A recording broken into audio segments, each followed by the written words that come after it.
नमस्कार मैत्रिणींनो, माझ्या युट्यूब चॅनलमध्ये तुमचं खूप खूप स्वागत आहे. तर आज आपण बनवूया एकदम उन्हाळ्याचा स्पेशल अशी रेसिपी. तर मी इथं घेतलंय या कपाने 2 कप दूध.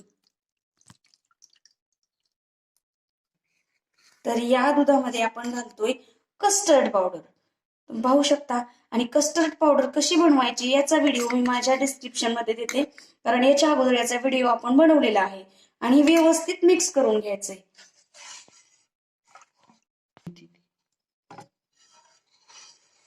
तर याला व्यवस्थित मिक्स करून घ्यायचंय. तर मी याला एका बाउलमध्ये ट्रान्सफर करून घेते. त्यानंतर आपण फ्रीजमध्ये 20 ते 25 मिनिटासाठी ठेवून देणार आहोत, चिल्ड होण्यासाठी. अरे हो हो हो, तुम्ही म्हणाल काय एवढे फळं कट करून ठेवले, काय विशेष बनवताय? तर आज आपण बनवतोय फ्रूट कस्टर्ड. त्यासाठी मी इथं ग्रेप्स घेतलेत, त्यानंतर वॉटरमेलन घेतले, ऍपल घेतलंय, बनाना घेतलाय आणि हे खरबूज घेतले. तर हे सगळे फळ आपण ह्या मिल्क मध्ये ऍड करणार आहोत. पण हे मिल्क आपण अगोदर चिल्ड करून घेऊया.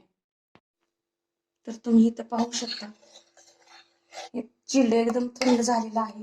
आणि ज्या वेळेस तुम्हाला हे फ्रूट कस्टर्ड खायची इच्छा होईल त्याच वेळेस याच्यामध्ये फळं ऍड करा. मी इथं केळी,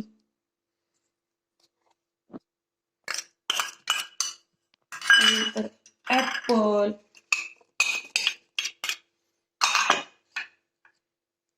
ग्रेप्स, तुमच्या आवडीनुसार तुम्ही याच्यामध्ये फळं ऍड करू शकता. वाव, खूप मस्त झालेला आहे. आणि माझ्या चॅनलवर नवीन असाल तर लाईक, शेअर आणि सबस्क्राईब करायला विसरू नका. तसेच कमेंट करून सांगायलाही विसरू नका. धन्यवाद मैत्रिणींनो, माझा व्हिडिओ पाहिल्याबद्दल मनापासून धन्यवाद.